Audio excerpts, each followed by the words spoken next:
le peuple prend Simon Kimbangu, le compare à Pharaon. C'est quoi ça? Kambumoko Congo Arata en 1960. C'est ce qu'il faut que le président Félix Tshisekedi fasse. Vite.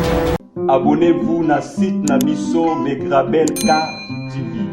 Bonjour, bonsoir, dépend à R, vous allez colanda biso une émission de débat libre na chaîne Nabiso Megrabel TV. On a une émission à présenter une émission à Lilo.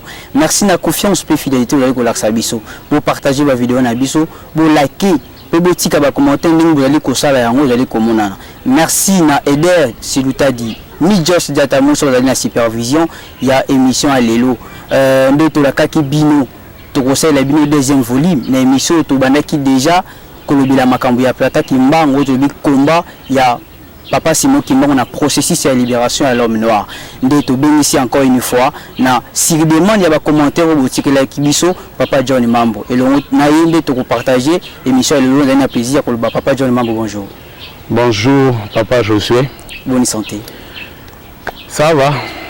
En tout cas, ça va. Nabino, j'espère. Nous avons un peu de l'actualité, notamment guerre à Est, nous avons nommé formateur, surtout le bilan nous can où Léopard a été éliminé, tout le monde performance est mati par rapport à Bani et Outi Kolika.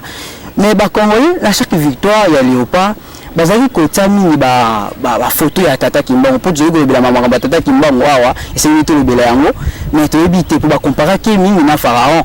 Monsieur Sokoudi bakoti sina sur la casse na éviter moi Papa John est-ce que Tata Kimbangu a kosi bisoté vous n'invitez personne un point de vue na yo par rapport à Léopard n'a pas été éliminé na Papa je suis merci beaucoup. Bon tout le monde a gagné, tout le monde a dit imaginaire il y a des Congolais et comme Kassi, ça il faut le reconnaître. Implication la manière la manière de impliquer Tata Kimbangu na makambo mboka ezo mata. C'est vrai, il faut reconnaître que ezala ndengwa na tena tangwa kala. So moni ba kimbangiste lelo ba ki loko la bato kala kala ba yebi je pense. Même ata lelo ba kimbangiste ba loko neti bato ndige ba tshoko na monde à part. Tata Kimbangu et Ali, il suffit de prendre simplement makambo et les gars na stade. Ozomona tous sont un peu réticents, hein? Sur le Kimbangu, évidemment, pour bon, Balobara, Tamzuzu, Kimbangiste, Basambela Ramutu, net idolâtrie.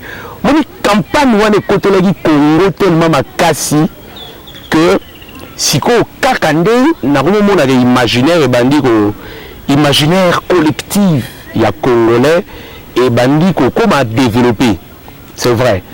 Mais Tata Kimbangu a retiré beaucoup parce qu'Akoufaki s'est sacrifié qui pour na mboka o pour na Kambouana en fait net ngai pour moi cette canne pour la Léopard c'est la plus grande. Oui, c'est la plus grande canne, je vais m'expliquer.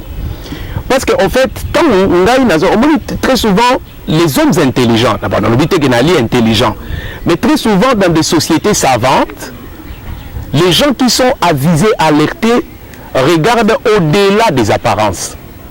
C'est important. Parce que Congo est mboka lokola neti ba mboka ni sauté. Parce que très souvent, il faut regarder le Congo au-delà des apparences. Les philosophes, les hommes intelligents, les initiés, les avertis, en fait, en réalité, sont des imaginaires. Parce que Bakane et l'équipe belé te participer. Mais tout le monde est imaginaire collectif, comme d'un bon, le peuple prend Simon Kimbangu le compare à Pharaon. C'est quoi ça? C'est ça. Les Camerounais ont attiré attention à Bandero Balande. C'est quoi ça? C'est quoi? Donc, les Camerounais ont place. En fait, en 1974, en fait, comme pour moi, c'est la plus grande canne.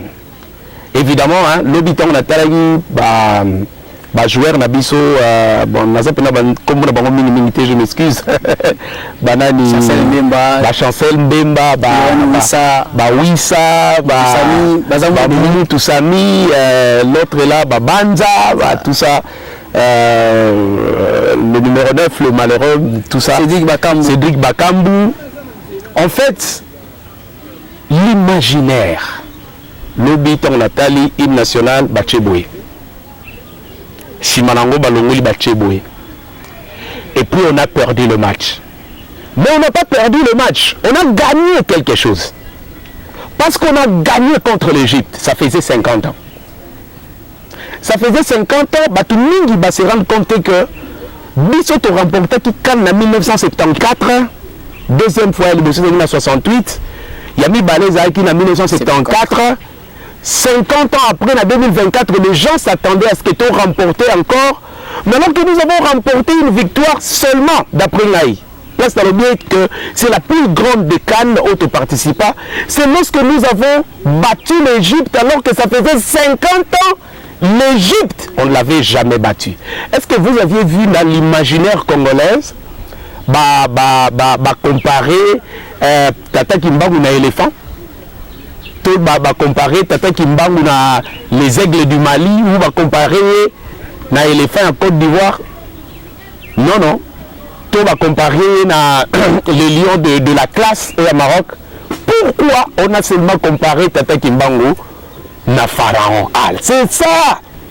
Parce que depuis 1974, le Congo avait éliminé, à ce moment-là c'était le Zaïre, avait éliminé l'Égypte, c'était la demi-finale, et Égypte avait été pays organisateur. Depuis que tu as gagné sous Égypte, était jusqu'à 50 ans après. Est-ce que ça pamba? Qu'est-ce qui s'est passé? 1974. Mois de mars, nous remportons la victoire. Yakan. Mois de juillet, nous sommes à la Coupe du Monde. Moutoumoko aye komonana na papa Diangenda Kuntima. Na bandeko na bandinga na ye. Moutouana, il s'appelle Papa Kalala. En fait, na bandeko mingi o bayebi Papa Kalala o batourné zalaka na Kinshasa Challenge Papa Kalala. Yemta funda équipe Abilima. Tata wana atangaka na mwana ya misatu ya Papa Simon Kimbangu, Papa Diangenda Kuntima, oyo azalaki premier chef spirituel de l'église kimbangiste, batangaka na école moko na colonie scolaire ya Boma. Bayebaka puissance ezalaka na Tata Kimbangu. Bayebaka puissance ezalaka na mwana na ye wana na colonie scolaire ya Boma, Papa Diangenda Kuntima. Bayebaka Papa Diangenda Kuntima. Que ça soit Mobutu, que ce soit les anciens dignitaires d'Isaïr. Yépe Papa Kalala, tant qu'ancien élève de la colonie scolaire, il savait. Donc, moi, Batou, ils sont venus demander à Papa, est-ce que Tata Kimbangu, Tata Nayo, est-ce que Yo Kotu Kosunga Bisote, Paul Lokola, Toko la Coupe du Monde, Toko a remporté et les Kamalam. Papa a le bien à camarade d'ailleurs, ils ont dit Kambouté, ils ont demandé à Malam. Mais ce qu'on a fait, que vous êtes parti de la Coupe du Monde et que vous remportez la Coupe du Monde. Ce qu'on a eu Coupe du Monde, Bokoloba Nani a gagné ce bino. Parce que la munition me préparé Makamingi. En fait, à ce moment-là, les Zaïre avaient préparé 11 féticheurs Bakendaka la Coupe du Monde en Allemagne, l'Allemagne de l'Ouest. À ce moment-là, en 1974. Et l'ironie du sort, tu sais ce qui s'est passé? Il s'est passé que lorsque Papa Kalala est parti dire au staff, dans le secret pour leur dire, il faut que tu prépares équipe par rapport il y a vision, par rapport il y a sanctuaire, c'est-à-dire par rapport il y a normalement par rapport il y a Bonganga, il y a Tata Kimbangu, Bameo Miraki, ils ont refusé. Et ils ont affrété 2 avions pour amener des féticheurs, ils étaient au nombre de 11. Tout notre bâtonnier, qu'est-ce qui s'est passé dans la Coupe du Monde en 1974? Topola 9-0, premier match. Topoli 2-0, deuxième match. Et ça faisait au total 11 buts encaissés. Comme les 11 féticheurs qu'ils avaient amenés. Mais l'histoire ne s'arrête pas là. Murmure au Bango Basalaki avant Tata Nzambe, Tata Kimbangu.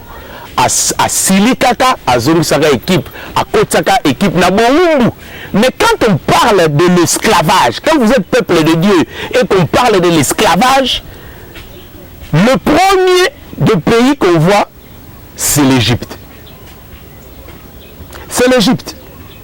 Donc allez gagner toutes les équipes qui existent dans le monde, sauf l'Égypte.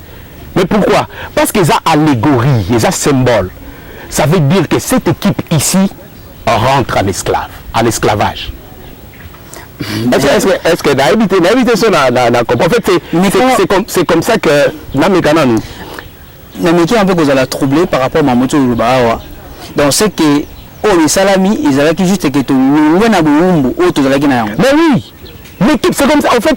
Il y a une analogie que tu vois dans une société savante, les gens qui sont initiés, avertis, regardent au-delà des apparences. L'imaginaire collectif du Congolais a changé par rapport à ce match. Mais notre Bano a été papa Josué. Pourquoi on n'a pas comparé Tata Kimbangu au lion de la classe du Maroc? Pourquoi on n'a pas comparé Tata Kimbangu à d'autres comment on les appelle, totems? Il y a l'équipe de la pays Moussous, Héraldique, il y a la pays Moussous. Pourquoi on les compare seulement contre l'Égypte? Est-ce que ce n'est pas une donne spirituelle? Et donc, si c'est une donne spirituelle, c'est sur base de cette donne spirituelle que nous devons fonder nos réflexions par rapport à cette équipe. Mais l'équipe qui représente la nation sur la scène africaine de football, donc l'équipe qui représente cette nation, donc apparemment, l'esprit supérieur gouverneur de notre nation est en train de nous transmettre un message. Ainsi, ce message-là influe dans l'imaginaire collectif congolais. C'est comme ça qu'en fait, pour moi, quand je regardais les joueurs tout tristes, mais je me disais à moi-même, oh les gars, les garçons, bravo, vous avez gagné quelque chose. Oh le Congo, bravo, vous avez gagné quelque chose. Attitude, on est par rapport au Néba qui est éliminé. Non, attitude d'abord, c'est par rapport au Néba qui est éliminé. Mais je pense que ces joueurs-là ont été encore plus affectés par ce qui se passe à l'Est que par rapport à leur Toroko Makuna. Mais en fait, oui, c'est l'attitude par rapport à cela. Mais là, parce que par rapport à moi et par rapport à d'autres personnes qui peuvent voir au-delà des apparences, vous comprenez? Ça dit, on a là, non, c'est une canne remportée. En fait, quand Oezalika donne 50 ans après, mais voici une deuxième.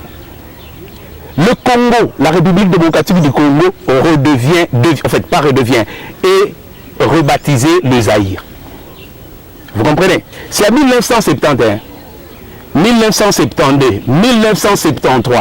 Tout a changé. Zaïre, le Congo devient le Zaïre. Il y a même le 24 de novembre, Zaïre, la petite Bana, tout ça. Oh, pardon, l'IMSA n'a pas José, mais il n'y a pas de journaliste, mais il y a ma solo par rapport à âge. Je sais que tu es mature. Mais ce temps, tu as dit Bana Miguel, tu as dit journée le 27 octobre, journée à 3Z. C'est-à-dire Zaïre, notre pays, Zaïre, notre fleuve, Zaïre, notre monnaie. Tout ça, ce sont des donnes. Il y a mon jeune frère qui vient avec un slogan, surveiller le fleuve. C'est comme si dans l'imaginaire congolais et dans l'imaginaire congolais de Kinshasa, congolais de Brazzaville, c'est comme s'il y a quelque chose qui change. C'est comme s'il y a une certaine volonté, tendance à reparer une histoire. Surveiller le fleuve. Mais justement, c'était en 1971. Herman Amissi. Oui, c'est lui-là, Herman Amissi. Donc, il y a cette histoire-là du fleuve, mais c'est le fleuve qui devient le fleuve Zaïre aussi, qui était le fleuve Congo. Le pays qui était le Congo, la République démocratique du Congo, devient le Zaïre. Et puis, le franc congolais que nous mangeons est devenu Zaïre. 27 octobre, journée de 3Z. Tout le monde est en haut. Chaque 23. Mais quand on arrive 71, 72, il y a encore des choses à dire dans 71, mais je ne veux pas m'éterniser là-bas. 72, 73, 1973, mais tout ça, ce n'est pas encore officialisé. Ça s'officialise en 1974. Et justement, voilà pourquoi. Parce qu'il y a la nouvelle constitution, la constitution de 1974, qui va officialiser tous ces changements ici. Effectivement, constitutionnellement parlant, avec la constitution de 1974, le Congo officiellement, constitutionnellement devient Zaïre. Vous comprenez? Le fleuve Congo devient Zaïre. C'était en 1974 que nous avons participé au mois de mars, toujours en 1974, à la Coupe du Monde. Au moins entre juin et juillet, si je me trompe, à la Coupe du Monde. Et c'était à cette fameuse année de 1974 qu'il y aura couac entre les dirigeants de football, disons, j'ai parlé de Papa Kalala, et puis tout ça, ce conflit qui s'installe, et Tata Nzambe à Silikaki, c'était en 1974.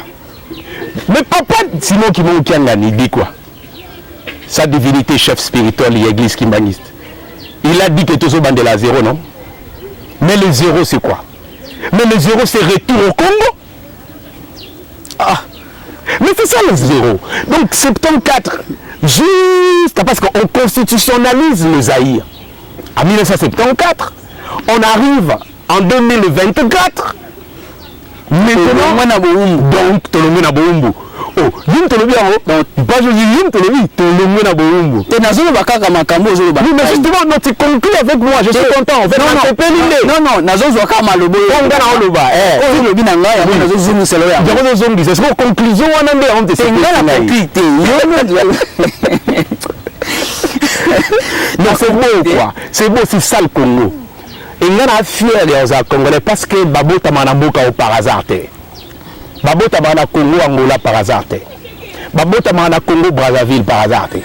Il y a eu beaucoup de donnes au Batou prêter dans attention. J'étais en train de dire oui, tant on a lobby, tant on a lobby, tant on a paraphrasé. Tout le monde n'a pas oui, mais justement, mais l'on ni même de temps on a Moukananza me représente Taraboum Babananza. C'est l'Égypte.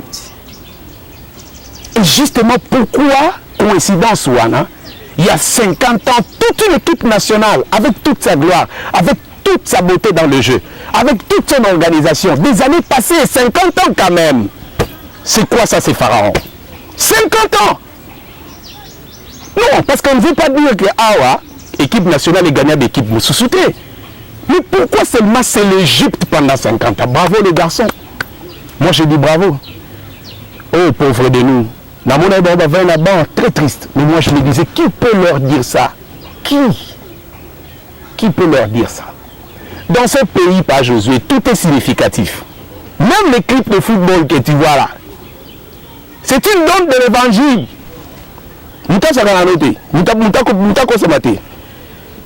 Mais on a aussi qui s'adossier au lieu. Et ça, ma réflexion à Salinayo, comme quelqu'un qui est avisé, on a aussi qui s'adossier au lieu. Je pense que quelque chose a changé. Parce que tant que vous continuez à zolo bateau bandeli à zéro, papa Simon qui manque un ani, alors on a qui ni ani soit zolo ba. Mais tu dirais alors ba kaka net ndomo na se. Vous comprenez? Tout bandeli à zéro. Mais cette campagne là elle a commencé ça depuis 2023. Vous comprenez? Donc le zéro ici, le départ, c'est que tout bandeli sikoyo à zéro, c'est-à-dire retour au Congo. Nous sommes sortis. Encore une fois. Encore une fois. On va expliquer biso pour na likambo ya zéro wana parce que on a besoin de tout ça ba imbo katisi ko par rapport à message à sa divinité papa Simon Kimbankiangani on a richesse spirituelle ya église kimbaniste actuelle mais tout meka kozonga na komba otobanda ekolobela place oyo meki ko lobisa batu ba mituna ya ki ebele mais ngala ngaki to meka kozonga na arrestation ya roi ou azalaki na yangambi pour et mais quand on peut troubler batuna mutu pour nous si quand on a ba comprendre que malamu te roi le banda Belgique et banda Allemagne parce ba kanga kiye ba yene na Belgique ba yene na yangambi awa na Kisangani pona ko batama ba lema ba mona été mituna etuna mebele papa John Mambo mais to bien malamu été kolongo la roi banda Allemagne tiko yana na Kisangani awa babité na temps wana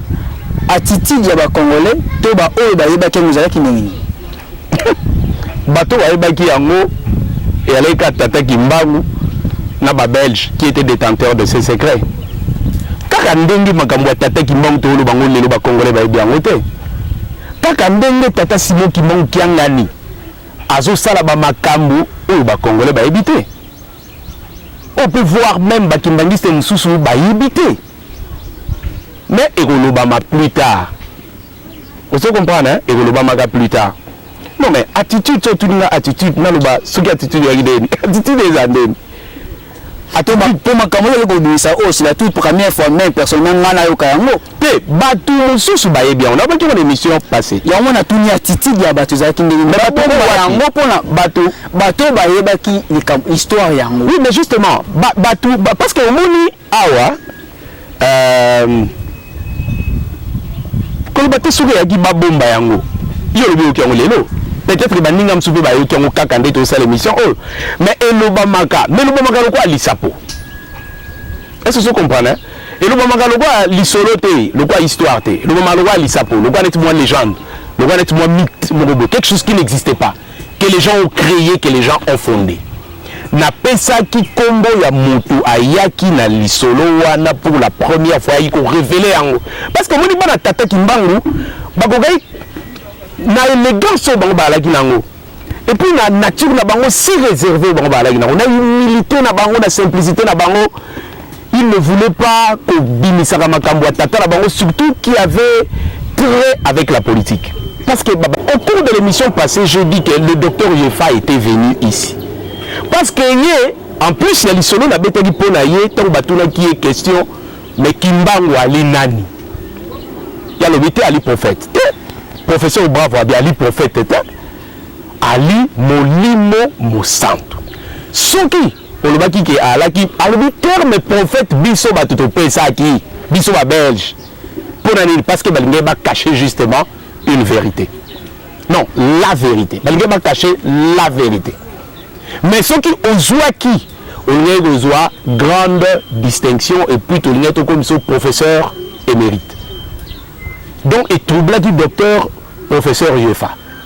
Mais à partir de ce moment-là, il y a un professeur Bravo, Babandi Kosolamini. C'est cette partie que je n'ai pas livrée au cours de l'émission passée. Babandi Kosolamini. Alors le professeur Bravo l'a amené au musée royal de la Belgique. Qu'on n'en ait pas place, le professeur Yefa qu'on se rendre compte qu'en fait le musée a deux rayons. Il y a un rayon réservé au public. Et il y a un autre rayon réservé uniquement aux Belges et aux Blancs et interdit aux Noirs. Mais le professeur Dr Yefa était parmi les rares personnes noires de couleur qui a eu accès. Donc professeur Dr Yefa était parmi les rares personnes noires, personnes de couleur, à y avoir accès. Yemtakota Hakuna, na professeur Bravo. Ndeko kota ki kuna nde akene komona ba sekele ya ndenge na ndenge etali mboka na biso etali tata kimbangu. Donc il voit une photo professeur Yefa. Tant amoni photo wana atuni guide azaki na atuni mais mutu mundu ona zomona ya net moi jeune homme na mundele oyo banani abi o. Mais ça c'est Simon Kimbangu et le roi Albert Ier. Donc, et ticket, ah bon, mais qu'est-ce qui s'est passé? Ah bien non, il a bételier li solo. Photo oyo, et ali photo, tango oyo, papa Kimbangu a kende ko libérer Albert Ier de la prison. Non mais attends. Non, mais attends, pas Jésus, mais attends. Donc, il n'y a pas longtemps, tu me dis que Aza prophète et Aza esprit, Kimbangu, oui, je sais, mais il a dit que Namboka n'a pas Ali prophète. Et puis tu me dis que Kimbangu a tout ça, un roi, un blanc, en prison, de quelle manière? Quand nous avons une question, nous avons une question la fois passée. Mais de quelle manière? Comment? On lui a expliqué l'histoire et le professeur Dr Yefa, c'est lui qui va ramener cette histoire ici. Mais Mana Tata Kimbangu, papa qui se lokelo Charles, papa Dialunga na Kiangani Salomon, papa Diangienda Kutima, on a retrouvé ta solo en 1974. Mais bayebaki, parce qu'il y a ma tata na bango, qui a raconté une histoire, tout bayebaki en na non, mais parce qu'il faisait partie intégrante de cette histoire, simplement parce qu'il s'agissait de leur père, mais pas Josué Nini. Parce que moi, c'est qu'il est à chambre à tata na ye. Ça, c'est pas une question à me poser. Est-ce que vous comprenez ça? Parce qu'il s'agissait de leur père, voyons. Il s'agissait de leur père. Parce que ces enfants-là ont été parmi l'âge d'Abangoébi. Quand vous avez arrêté Tata Kimbangu le 12 septembre 1921. Parce qu'il commence son ministère le 6 avril 1921. Mais il faut se poser la question, âge nini bana na ye bazalaki nango. Donc moi na ya liboso papa qui sur lequel il n'avait que 7 ans. Obimi na nzela papa Josué ko tala moi na 7 ans comparé tala ngali. Mais cet enfant de 7 ans a été arrêté le même jour avec son père. On est baba belge. Quelle cruauté!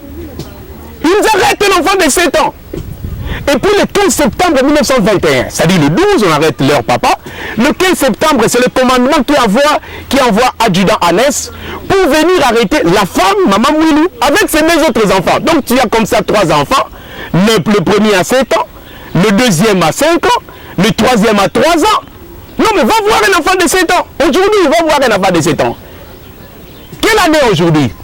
7 ans, c'est 2e année primaire. Donc ça, c'est 7 ans. Mais puis vous avez un enfant de 5 ans. Et puis vous avez un enfant de 3 ans. Donc, ce sont des bébés. Sauf celui qui a 7 ans. Mais en tout cas, ce sont des enfants. Ce sont des bébés. Mais adjudant Anès vient les arrêter. C'est-à-dire, ils sont sous arrestation. Maman Moulou et aux arrêts, Nabana Babi va arrêter la femme et ses enfants. Tu vois la cruauté? Donc ces enfants ici sont des pionniers, d'accord, du combat de Simon Kimbangu. Et ils sont témoins privilégiés du militantisme et de la lutte pacifique de leur père dans le processus de la décolonisation du peuple congolais et du peuple africain. Parce que l'aîné, le premier, Papa Kisolokel, il a même comparu dans le conseil de guerre à Tisville. 7 ans! Le juge de Rossi nous pose des questions. Et enfin, c'est quoi? Il comparait.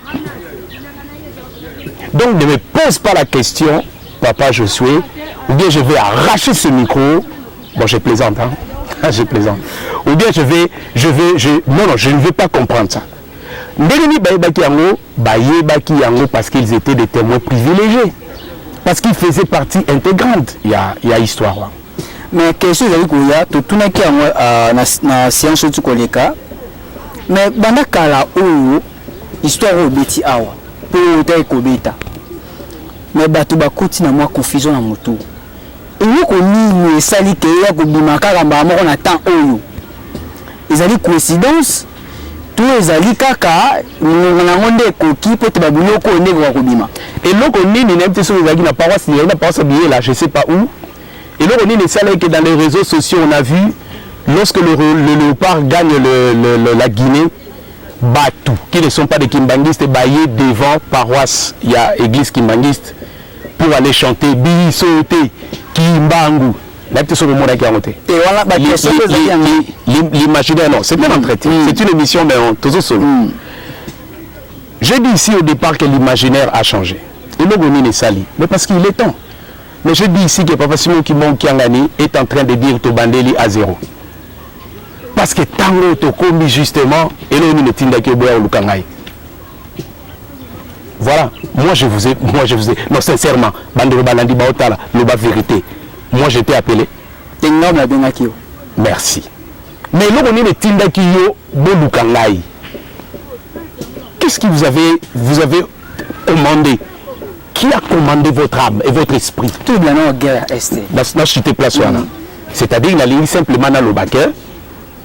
Tangu na ye salinini et koki. C'est là le sens de recommencer à 0. Parce qu'en fait le Congo c'est Congo Kimbangu. Vous ne pouvez pas parler du Congo sans parler de Tata Kimbangu. Parce qu'en fait c'est Congo Kimbangu. Vous avez hein? Congo Kimbangu. Donc, je ne sais pas si j'ai répondu à la question au Terre-Retourna. Ok, bien. Tout le blasco guerre à Est.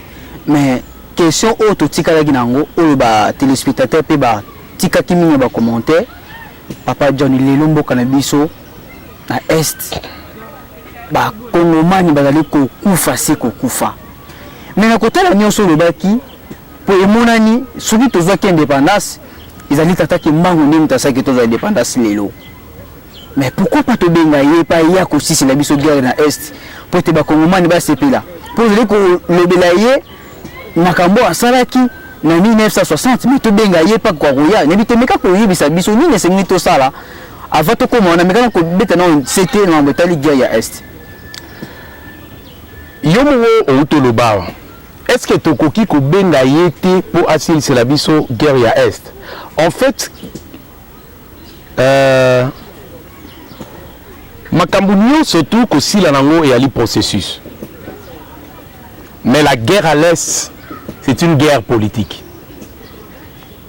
Mais la guerre à l'est a seulement un seul ennemi, un seul. Pas un seul, un groupe d'ennemis, un groupe. Ngai na lobango mingi na macharamote. Na lobango na ba émission mususu et puis na baninga na ba réflexion to salaka o mususu.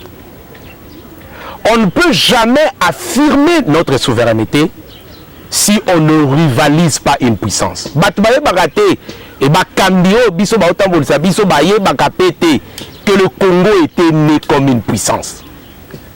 Parce que dans la conférence de Berlin, Congo et Zalakat représenté par Stanley. Là où les puissances se réunissaient, il y avait le Congo. Mais maintenant, l'état d'esprit de la grandeur pour nous affirmer et dire ouvertement que ce n'est pas Kagame, mais c'est les États-Unis d'Amérique. Que ce n'est pas Kagame. Mais c'est essentiel. Mais comment tu m'as dit, yo babatami na sima ozobundana oali instrument. Est-ce que ce qu'on a dit que bela ba symptômes et comme on a nzoto, on va benga ba signe ya malade zo mona na nzoto. Oyo ba bomageli ba signe to ba bomaka microbe zo bimsa ba signe. Mais c'est ça. Mais je n'ai jamais entendu un discours malgré ba di vérité wana. Je n'ai jamais entendu un discours d'un politicien que soit. Alors bah clairement que nous savons que c'est vous qui êtes derrière. Personne. Bon, bravo d'une certaine façon au président. Parce qu'il a su mettre contre mur le président Macron. Mais tout ça, moi, complexe, mon robot. C'est les États-Unis. C'est la Grande-Bretagne. Mais on ne le dit pas. Pourquoi? Beaucoup veulent citer Congo et Rwanda. Mais non, mais justement, tout est politique. C'est vrai, mais Rwanda, pourquoi? Parce que Rwanda a accepté de faire la sale besogne. Le projet, c'est Bakata Ndambu, Bakataka Soudandam. C'est ça le grand projet. Et le projet, où est bandit le projet à Kala. Si tu comprends un peu ça. Mais est-ce que le Congolais croit que nous avons une armée très puissante que l'armée des États-Unis? Nous avons une armée secrète. Je ne parle pas des FARDC. Les FARDC doivent être habités dans Batouana.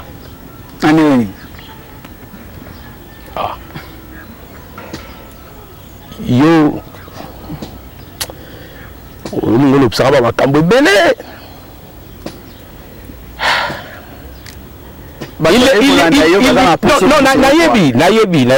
souci au gros kolobali Kambu, mais tu penses déjà que les gens, beaucoup ne vont pas croire. Et surtout l'acteur politique, l'homme d'État. Est-ce qu'il croit? À quelle hauteur on va croire dans Magamwa? Est-ce que vous comprenez ça? Les Belges ont quitté ce pays. Bakenda en catastrophe. Bakenda en armée. Armée n'est pas en. Mais aujourd'hui, on parle que Tata Kimba ou à l'armée. Mais bien sûr. Non. Quand je parle de cette armée, l'armée divine terrestre. Bah, mi kousé. Bah, te belé si ba yoka. Bah, photo et ali. Namuna ka batu bazwakango sans croire. Oh, le baka Armageddon. Oh, bah, le baka Armageddon. Ils me disent sans croire. Parce qu'ils ont même pas photo là, ils ont liboso et mis tout comme ça dans mon araminga. Mais sans croire. Mais et c'est qu'on a allé parce que cet imaginaire collectif change. Mais si vous pour l'esthétique quand même. Oui, ouais, esthétique non, justement parce que bah on croire. Donc vous pensez que Batouana, ces esprits là, est-ce que les gens savent qu'il y a eu une mauvaise prédiction sur Rwanda? Et que Papa Diangenda avait dit à son temps que Rwanda est comme un désert. Cela avait été dit. Mais ce que il faut et Salama. Il faut que le Rwandais continue à faire ce qu'ils sont en train de faire. Pour qu'ils disparaissent et qu'ils soient annexés na Katia Congo. Mais le Moko Ezo Zanga, le quoi to bandeli à zéro et que le Congo repart à zéro. Likambo et ça là que malédiction. La guerre de l'Est, c'est une malédiction. C'est une plaie cancéreuse. Sore Silia et Bandikuna. Sore Sisigune et Bandikuna. Sore Sissé et Bandikuna. Tu sais pourquoi? Simplement parce que Likambouana et les punitions Yanzam. Mais je vais arriver, papa. Cause à la précédente parce que ceux qui on ne schématise pas cette connaissance. Ceux qui te schématiser en côté, Bandeko Baolanda Pso va comprendre en côté. Parce que les Cambo et la guerre à l'Est, on en parle depuis des années 70. Papa Diangenda en parle depuis 1973. La période qui va de 1973 à 1976. Mais on parle de 1974. Mais c'est la période des années 70. C'est cette période. 1971, 1972, 1973, 1974, tout ça. Est-ce que vous comprenez? Parce que sont schématisés et ça Moboulou. Likambo Moko Congo Arata en 1960, c'est ce qu'il faut que le président Félix Tshisekedi fasse. Vite. Tout celui qui viendra après législature, il y a président Fachi par exemple. Il faut que le Congo se réveille et qu'il le fasse. Vite. Maintenant que l'imaginaire collectif du Congolais commence à changer, il faut tous organiser sika ya kokamata église kimbangiste kopesa nguya nango. Pour que l'église kimbangiste véritablement en tant que sanctuaire du Congo, en tant que bon coco ya Congo, en tant que bon mystique qui bon ndoki ya Congo et Bixa Congo. So dans la Bible ndoki ezana sens ya mabete, ça dit mpungu. Il y a malédiction, mais quand on a un tout ça la canine. Tout le monde faire comprendre que tout ça la canine juste. Tout le monde attend on a ça la canine.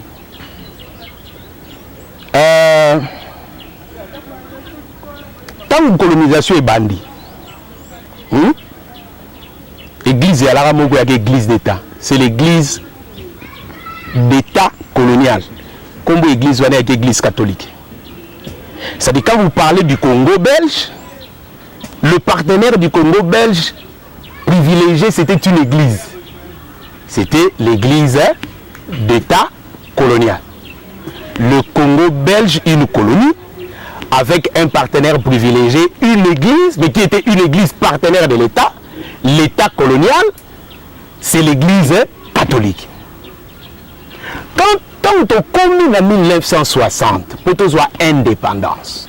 Quand on a indépendance, peut-être mieux, tant on pousse en a joué kuna, mais si on n'a prêté pour vie, mais le roi tango ya tata kimba, il faut que Congolais ba fungwama.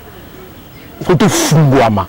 Parce que tout le monde la tata kimba, na des missions, na ba révélation, l'internet des missions est tondi. Partout, surtout Kimbangu, sans pour autant connaître l'histoire, cette histoire, sans pour autant le connaître en profondeur, sa personne spirituelle, sans pour autant comprendre, c'est fou qui n'a pas dit Kimbangu, aya lobina ngaboy, apesi nga message, alobi mais sans comprendre. Donc, photo fungwama. Quand on arrive à 1960, quelque chose se passe. C'est entre papa Joseph Diangenda Kuntima et papa Joseph Kasavubu, le premier président. La question était en 1960, est-ce qu'il fallait l'église catholique continue comme partenaire de l'État, du nouveau État, du jeune État qui commence, ou il a fallu que ce soit justement une autre église kimbanguiste, qui était sanctuaire de la décolonisation. Bon Coco, je manque le mot. Je pense que le mot c'est sanctuaire, c'est-à-dire Kilongo. Hein? Il y a la fleuve, le Lingala. Le sanctuaire de l'État colonial était l'Église catholique. La colonisation, c'est une autre forme de l'esclavage. Comme qui dirait le sanctuaire. Le sanctuaire. Lingomba oyo yaki pobo kota na boumbu. Vous comprenez? Bunganga oya boumbu na bino ya l'Église catholique coloniale. Hein? Je parle de l'Église catholique coloniale, pas celle-ci. Mais en opposé à cette église-là coloniale, qui était Bonganga ya Boumbu Nabino, il y a eu une nouvelle église où on peut Bonganga, kasi Bonganga ya Bonsomi Nabino. C'est-à-dire le sanctuaire de votre liberté, de votre indépendance. C'est cette église-là que vous avez oubliée. Certes, bien heureusement pour nous, c'est notre église à nous. Mais ce n'est pas que notre église à nous, c'est l'église du Congo. Église Kimbangu, c'est l'église ya Congolais nyonso. Ata Kimbangu, ali tata ya Congolais nyonso. Donc, à partir de là, Lingomba Oyo, comme tu as en 1960, tu suis indépendance. Maintenant, il était question que le sanctuaire, c'est-à-dire Bonganga, Yabosomi, Nabinonde, continue na Congo. Parce que tant que tu suis indépendance, colonisation, surtout, et qu'il n'a pas structure na yango, n'a pas institution na yango, n'a Bonganga na yango. Est-ce que vous comprenez? Mais maintenant, tant que papa va yokani na président Kasavubu, ba yebisie que quelle est l'église qui va travailler avec le nouveau, le jeune État Congo? On lui a donné la réponse. Ba yebisie l'église kimbangiste. Voilà papa Dangenda mtapesa kima loba. Voilà papa Dangenda ndimtazo la Joseph Kasavubu. Et ça s'est fait comme ça. Tant ma commune a parlé de la nation. Monseigneur Mogo Abimi, Monseigneur Le Pien, Yemta Tunagi na président Kasavubu 3 fois. Maintenant que beaucoup mis indépendant. Lingomba nini ekotambola na bino. Tu sais pourquoi? Parce qu'en fait, eux, en tant que missionnaires, ils savaient que l'État colonial avait un partenaire spirituel qui était les églises coloniales, ou disons mieux, l'église catholique, l'église d'État colonial, l'église d'État. On parle de l'église d'État. Mais le lot est dans la laïcité. L'État laïque. La constitution a dit que c'est laïque. Est-ce que vous comprenez cela? Maintenant, le Cambouana président Joseph Kasavubu Salagi en route. Mais ma papa, je ne suis pas en train de mentir. Parce qu'il n'y a pas longtemps, je pense que c'était en 2019, si ma mémoire est bonne, ou en 2018, la famille du feu président Joseph Kasavubu Bayaki dans Kamba Kosenga Bolimi. Mais pourquoi Bayaki Kosenga Bolimi c'est papa? En 2018. C'était en 2018. Pourquoi Bayaki Kosenga Bolimi c'est papa? C'est qu'il y a eu quelque chose. Mais le discours il y a Bolimi c'est papa. Ils ont dit. Ils ont dit que le président Kasavubu a tout ça car papa Diangenda il n'a pas suivi les instructions et Tata Kimbangu. Est-ce que vous comprenez ça? À cause de cela, les Cambouana et Keibiso et Kenda Tata Nasea Likolo. Pourquoi? Parce que en plus le président Mobutu, on voulait le préparer par rapport il y a les Cambouana et Église d'État. En fait, Église d'État est comme le banque satellite parce que Batumsu Barolobabi donc Bissoni surtout à Toko non, en fait, on devra expliquer ce que c'est que ça. On se comprend. Parce que l'église d'État est différente, disons l'église d'État est différente de l'État religieux. Il y a deux concepts. Donc on prépare le président Mobutu, mais le président Mobutu a tout cité. Et comme à tout ça quitté, eux, qu'est-ce qu'ils vont venir faire? Et ils vont institutionnaliser un père. Au lieu de l'église État, et ils créent parti État. À partir de là, Makambo Sainini et Bandi. Est-ce que vous comprenez? À partir de là, Makambo Sainini et Bandi.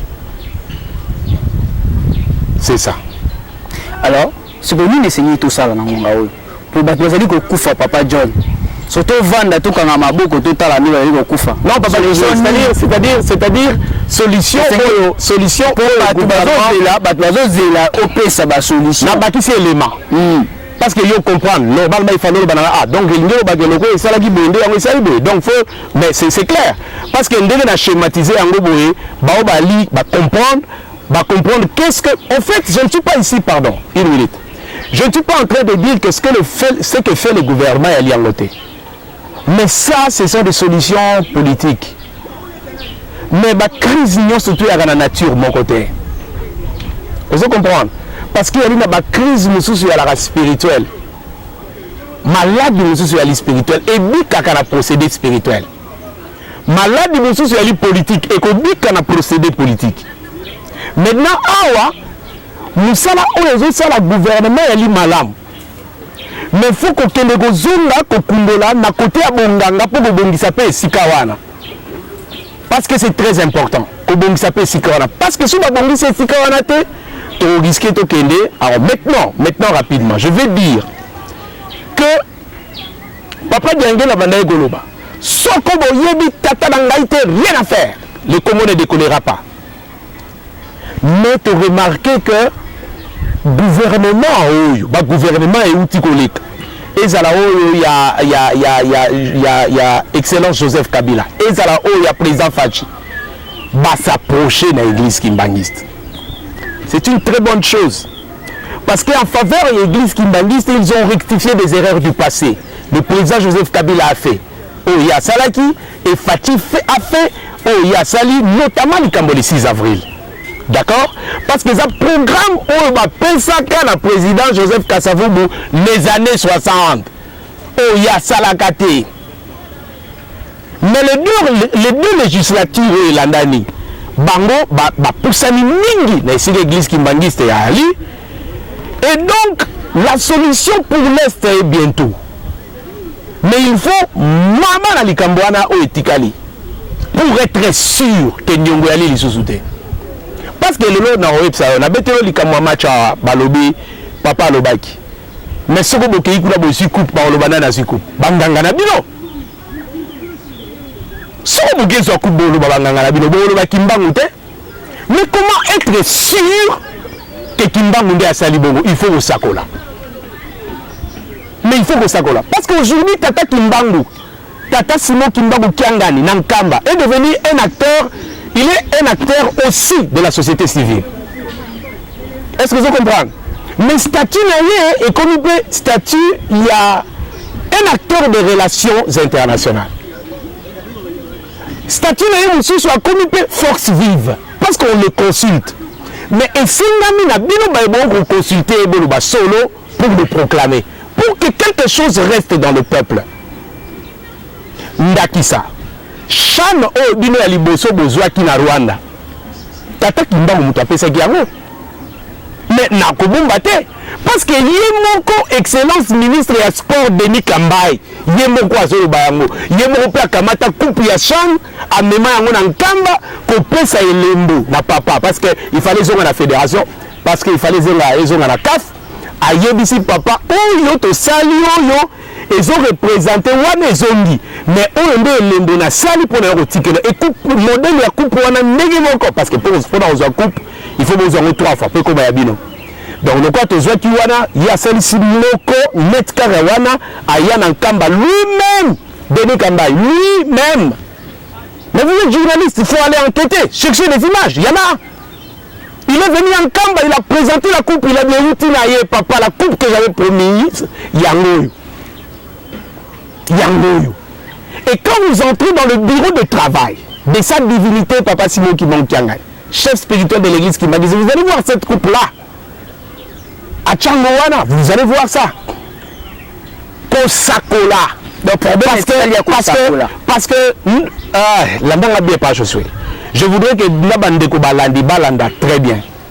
Oui, problème etikali ya kosakola pour la Belgique a sakola te Europe lelo ya na problème balakela Europe problème ekozala na problème ti Europe ekopanzana ti États-Unis ekopanzana parce que bayebi makambo ya molimo ayaki na mokili et molimo aponaki peuple moko na mokili c'est le peuple congolais avec ses deux voisins Angola na Congo Brazzaville mais motema nde na RDC et o likambo oyo bango bana sima nango bakofuta. Est-ce que vous comprenez? Donc likambo yali likambo yako sakola parce que quand on joue la finale je pense il y a Chanouana et Rwanda c'était avec Mali ou Burkina Faso comme ça banganga batondi c'était Mali banganga batondi mais papa dit mbule gobeta et gobeta bakista bango yotala gaga soko moni mbule beti et mbule beta les gens qui ont regardé ça et le joueur ici qui a marqué 2 ou 3 billes Oyachan il y a quand même Meshak en manquant de billes on évite c'est quand même vous comprenez mais le ministre est venu qu'est-ce qui manque c'est la volonté c'est-à-dire c'est-à-dire ce qui manque à nos leaders politiques c'est le courage de s'affirmer en tant que Congolais. Vous comprenez? Avoir la hauteur de grandeur d'être Congo. C'est ça. Et Babanda, d'abord sur le plan politique, commencer à dénoncer aussi les États-Unis, s'ils peuvent dénoncer aussi la Grande-Bretagne. Parce que le Congo a été conçu par l'Éternel pour être le leader des autres peuples. Nous, on n'est pas comme d'autres peuples du monde, on est différents. Nous, on est différents. Nous, on est différents. C'est nous le moteur du développement de l'Afrique, sur le plan de développement. Mais c'est également nous, la lumière spirituelle de l'Afrique et du monde, c'est nous. Parce que mon lit moyen na Congo, Nkamba, Nouvelle-Jérusalem et na Congo. Et donc c'est ça, ce sont des vérités irréversibles. Et vous allez ndenge la moli moyebi, plutôt mondele ayebi. Et l'eau est donc pour la guerre de l'Est, le processus est déjà enchaîné. Mais Tikali Maman Ali Kambouana, est-ce que vous comprenez? Maman Ali Kambouana et Rocha Nyosonase. Parce que quand on a bêté les solos, il y a Kosakola. Na les solos, on a bêté Soko et Salami. Bogoloba Nani à Longisi. Parce que les lois aboué, Mangomba si et Tondani Bele. Soko guerre, on est sur Bogoloba Nani. Kiziabina, Mutombo, Bakatoliko, Bogoloba Nani. Nani est ici guerre? Nani? Qui? Nengolobia, Likambo Sago, Bogoloba Nani. Donc Likambouana egoede mingi parce que o ali bonganga ya mboka na biso soko atombeli maboko asambeli bokoye bakewuti na ye tokomela suka likambo bimisi awa ofoli broche moko vraiment monene osenga tokota lisusu na ba détail à profondeur mot de la fin la PCO merci mingi la PCO bandero balandi merci mingi la ndenge basali bino confiance basali pe confiance tant et mon ani yango na zongi na bi ke tant na ngai zaka mo mobulu to sengi makasi to sengi pe soutien surtout spirituel mais na osenga mingi na ba congolais to se préparer au grand rendez-vous to c'est tout politique oui to ko tala misu na biso to sala makamba politicien bazo sala mais nous en tant qu'un peuple cet imaginaire qui a commencé à changer, Kokamata Kimbangu, ko renverser Pharaon Kocha Kimbangu Likolo, cet imaginaire-là n'a pas été travaillé par les politiques. Vous comprenez, hein? Nous, en tant qu'un peuple, il y a un bon en tant qu'un peuple. Et celui qui fait ça, c'est l'esprit de la libération, qui habite tout en tous, qui habite le peuple et qui réveille le peuple comme un bon. Comme je sais pas moi, un feu ardent pour prendre ce qui est sien et affirmer sa liberté et sa grandeur en tant que peuple et pas n'importe lequel, le peuple congolais. Merci Natondo Botondi. Merci papa. Nde tolobi yango tokozonga. Nde kwa tuna kibiso o senga kibiso kebetina yangami. Tokosepelisa yo na travail émission na biso débat libre.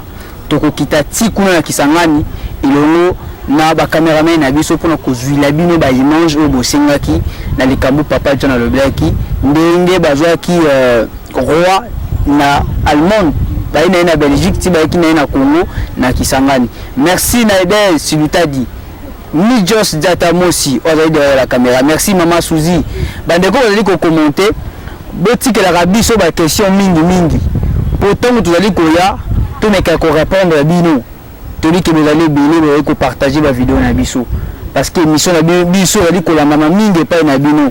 Merci na Maman Souzi ozali ko soutenir biso. Colonel Ilo na pesi mbote Papa Herman de Diminzele coupe Nicole Kimbangu Loezi Lutadila na pesi mbote. Pourquoi pas na pesa mbote na Abigail Pinde to lobito tskali retrouver biso na numéro de Koya. À très bientôt. Merci. Abonnez-vous na site na biso Megrabel K